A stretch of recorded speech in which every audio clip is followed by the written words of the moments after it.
Intro. Welcome back in 2026. My name is Bart and this is Flannel. Today we're talking about the basics of Airsoft Optics, what makes them good, what makes them sucks, and well, how to pick an optic that will work for you.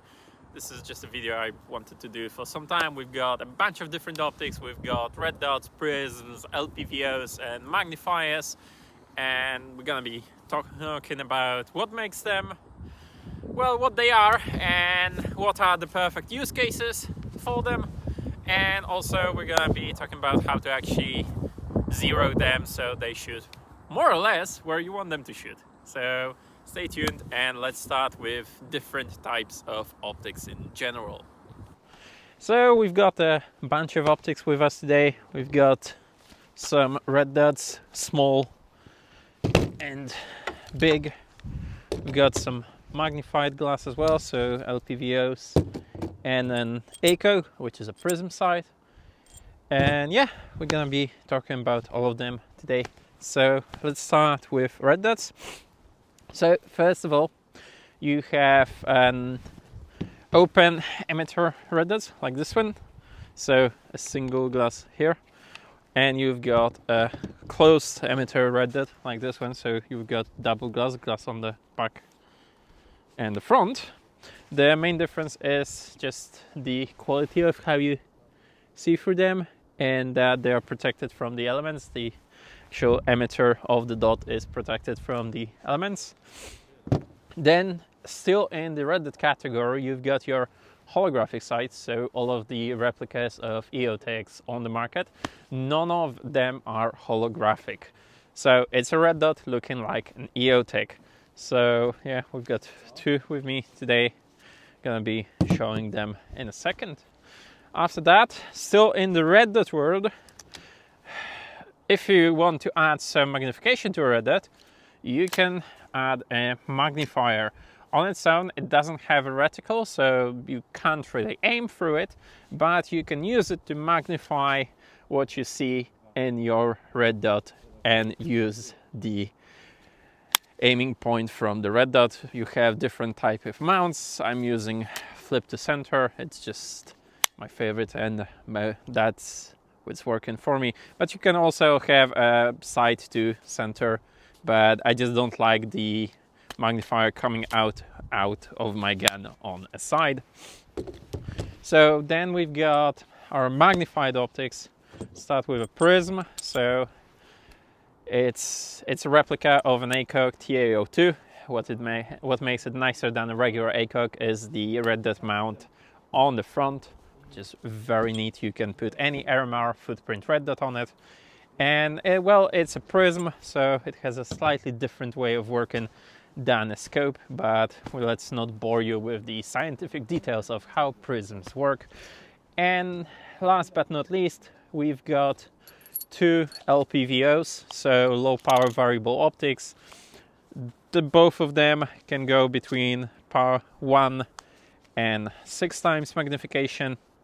They're both illuminated as well, so you have an extra light on your reticle.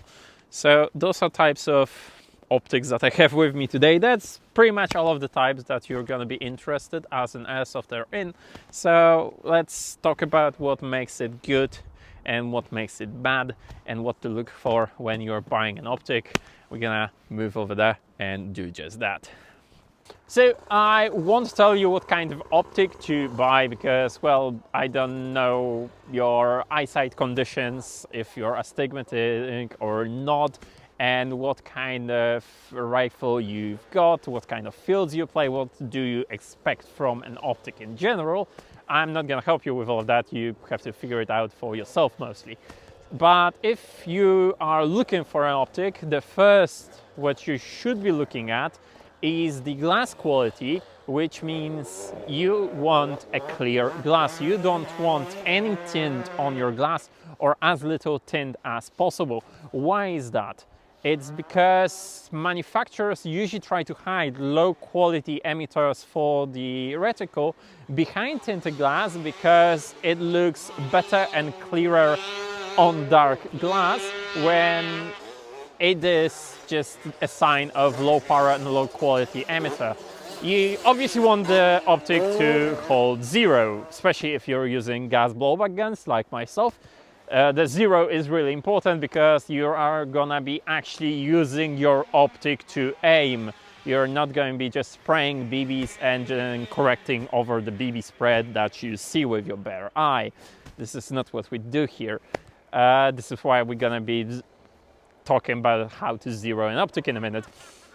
So other than tinted glass, what you should be looking at is the quality of the electronics, so the battery drain. If you notice that the optic takes out a lot of juice out of your battery even when it's turned off, just return it and get something else.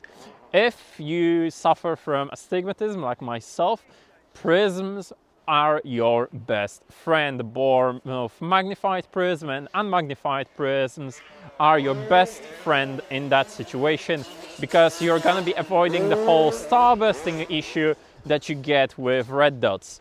And why I'm not talking about holographs, because they're expensive and we just can't afford them, and people that do airsoft rarely buy holographic sights just for that. So if they do, they probably know what they're doing, so good for them, I guess.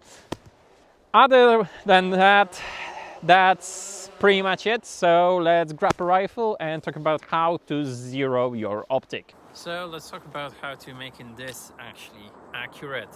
So to do that, you need two things. First, a target that you can shoot at. And second, you obviously need to know your rifle, know your hop up, and already had it set. So the general idea is that you take your gun, you take it on the target without the optic being zeroed. You find the range when you can consistently hit your target at the end of the phase when the BB still travels straight. So you find that spot, you get your shots on the target, and you remember when your aiming point was moved so you can hit it consistently. Then you take your optic and you set your up or down and left and right. Obviously, always you use the counter. So if the reticle needs to be moved up, you want to move it down. And same for left and right. It's really easy, to be honest. I wish more people were doing that, and it makes it easy to place shots consistently on your target, because even if you want to shoot past that distance, you know where you are with your reticle, so you can just correct for that, move it a little bit upward, move it a little bit back downward, or right or left. So yeah, this is actually super easy. I don't know why I had to do a whole segment on this, but apparently a lot of people need that, and a lot of people ask me how I always zero my optic.